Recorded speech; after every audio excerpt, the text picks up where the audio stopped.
Now, around the world, every region has its own urban legends. Whether or not they are based on factual events can often be unclear. However, if you ask locals how they feel about them, you won't doubt the very real fear they have for the unknown origins of their local urban legends. Here are 12 urban legends from Michigan. Enjoy. The Nain Rouge. The Nain Rouge, French for Red Dwarf, is an ominous figure in Detroit folklore. According to legend, Detroit's founder, Antoine de la Mothe Cadillac, encountered a demon-like creature that called itself the Nain Rouge and cursed the entire city. The creature is said to have popped up throughout Detroit's history, usually during tragic events. Sightings were reported during the 1805 fire, which burned almost the entire city to the ground, and during the 1968 riots. In 1976, 2 police officers claimed to see what they thought was a child climbing a utility pole during a brutal snowstorm, only to realize it was the Nain Rouge. In recent years, the Nain Rouge has become a beloved fixture in Detroit. In 2010, citizens began having an annual parade in celebration of the creature, and local wine companies and breweries even made wine and beer in honor of the demonic entity. The Michigan Dogman. The Michigan Dogman was first spotted in Wexford County in 1887 by a pair of lumberjacks who claimed they saw an animal they thought was a dog.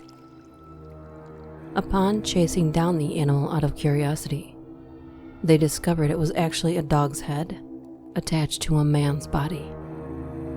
Other stories followed. A farmer was supposedly found dead near his plow with giant dog tracks surrounding his body. A boat captain and his crew claimed they were attacked by a pack of dogs, only to see one dog stand up on its hind legs. The standing dog reportedly had narrow yellow eyes and a man's body. With time, the Dogman story faded into relative obscurity and might have stayed that way if not for the northern Michigan DJ Steve Cook. In 1987, Cook recorded a song about the Dogman, which became quite popular.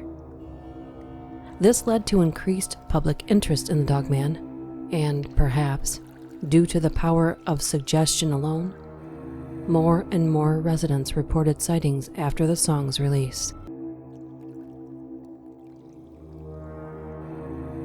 The Ghost in the Michigan Belle Telephone Company. According to local lore, the home of the Michigan Belle Telephone Company in downtown Grand Rapids was once a boarding house called the Judd White House, which had a grisly history. The story states a young couple named Warren and Virginia Randall moved into the Judd White House in 1907. At the time, the two were very happy together. In 1908, however, Warren was involved in a mishap at his job with the Indiana Railroad, costing him his leg. Their marriage soon fell apart, as Warren became paranoid and thought Virginia was cheating on him. She ultimately left him, but he eventually convinced her to see him again and lured her back into the Judd White House.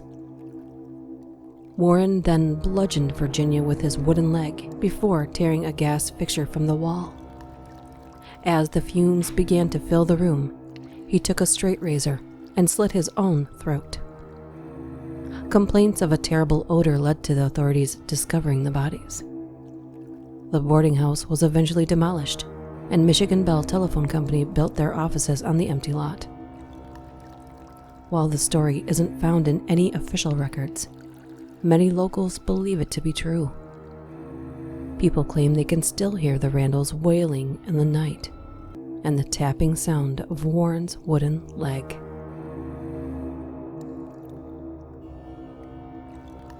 Madame Modjeska.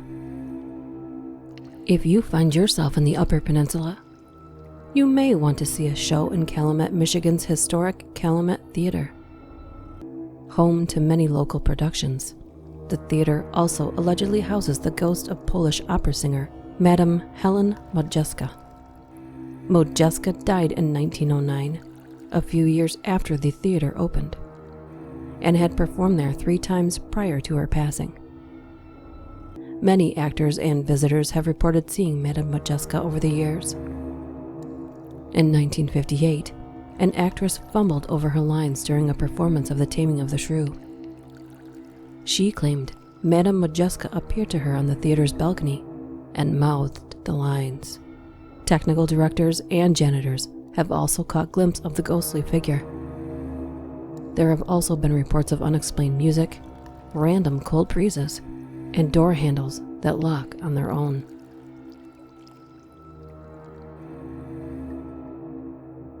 Mackinac Island's drowning pool. Mackinac Island, located in northern Michigan, is a small island that's a major tourist destination throughout Michigan and the Midwest in general. It's also home to the mysterious drowning pool urban legend.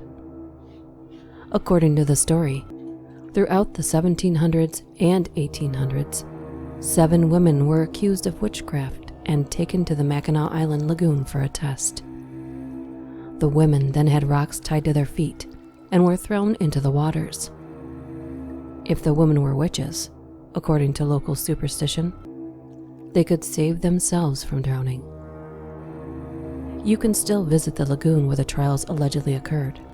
Visitors report seeing phantom figures and also unusual random splashing in the water.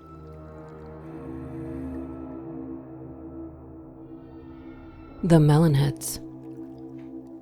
The Melon Heads exist as legend in more than one place, but tales of their presence sprout up throughout Michigan, especially in the Holland-Saugatuck region.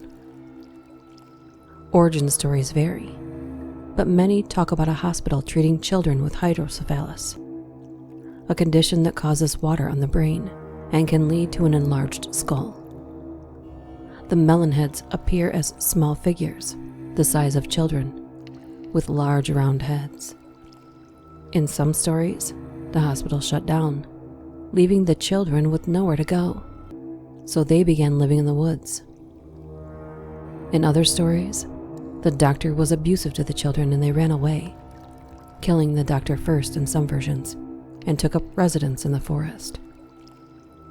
Whatever version you adhere to, the end result is Melonhead children and their descendants wandering throughout woodland in western Michigan. Teens that grew up in this area in the 60s and 70s frequently claim to have spotted melonheads in the woods.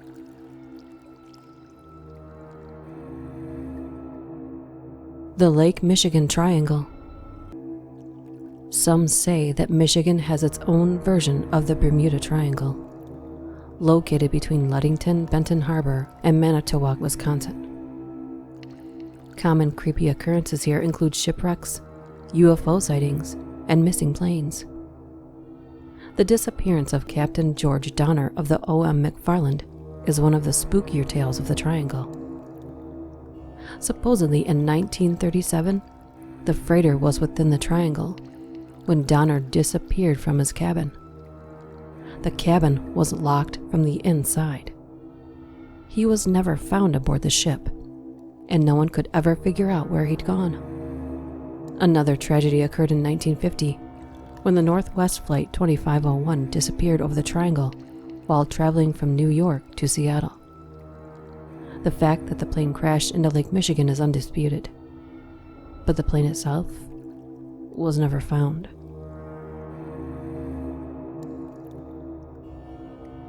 The Paulding Light, also known as the Dogmetal Light, is a single, bright, unexplained light that has appeared in a valley near Paulding, Michigan since the 1960s. Some have it explained away via ghost stories. In the most popular version, a railroad worker was killed in a collision when trying to use a lantern to alert an oncoming train to cars stopped on the tracks. Others attribute the light to extraterrestrials. a group of Michigan Tech students in 2010 gave a more reasonable explanation. They said they were able to recreate the light if a car with its headlights on was driven along a specific spot on US 45.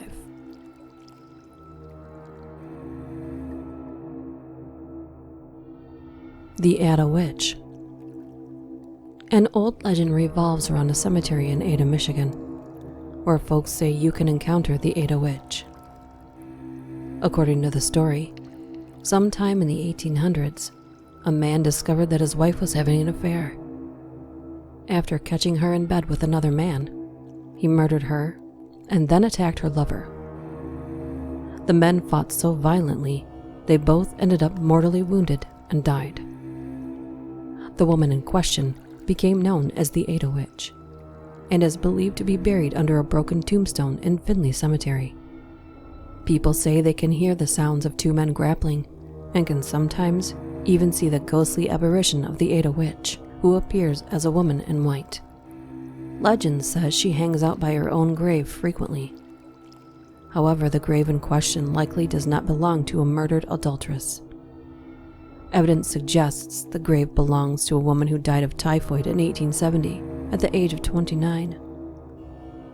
Eventually, a company donated a new stone to place over the grave.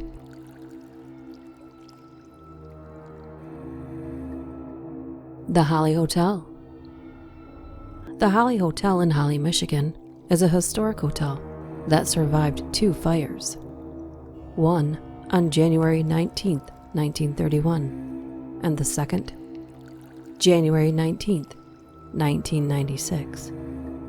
The fires were exactly 65 years apart, and this has led to superstition that the hotel is targeted by supernatural forces. Some guests report the smell of cigar smoke, attributed to the hotel's original owner, who was a big cigar smoker. The scent of perfume supposedly indicates a visit from Nora Kane, a perfume-wearing woman who loved music when she was alive. Some say they can still hear her humming or singing a melody as a spirit. There's also a little girl who haunts the kitchen.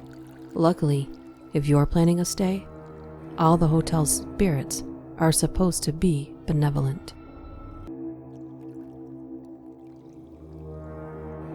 The Snake Goddess of Belle Isle. The Snake Goddess of Belle Isle allegedly haunts the island park on the Detroit River. According to legend, the Ottawa chief named Sleeping Bear tried to protect his beautiful daughter from her hordes of suitors by throwing a blanket over her canoe and sending her up the Detroit River. The wind, a conscious entity also taken by Sleeping Bear's daughter's beauty, blew her blanket away and set her canoe downriver. Unfortunately, she was kidnapped during her journey, but the wind intervened and rescued her again. It then sent her back home to Sleeping Bear. Sleeping Bear decided to put her on Belle Isle and requested the spirits protect her. The spirits complied by surrounding the island with snakes and granted Sleeping Bear's daughter the ability to transform into a white doe to avoid capture. From then on, known as the Snake Goddess, she was also granted immortality, and Belle Isle visitors still claim to catch a glimpse of the snowy white deer today. Pressy. Similar to Loch Ness, Pressy is an aquatic monster said to roam Lake Superior. Also known as the Lake Superior Serpent, she is said to reside in the Presque Isle River, where it meets Lake Superior. Unfortunately, Pressy has not been spotted in several decades. Pressy was described as a serpent-like creature with an extremely long neck and jawline. A sighting occurred in 1977 when a couple took a picture of what he thought was a giant serpent in the lake. However, the picture was far too blurry to verify anything. In 1981, a group of children in Munising claimed to see a massive serpent with high humps emerge from the water. In the 90s, a story circulated of fishermen witnessing Pressy pull a deer underwater, leaving its severed head behind. Well, what about you? Have you ever seen a mysterious creature when you visited Michigan?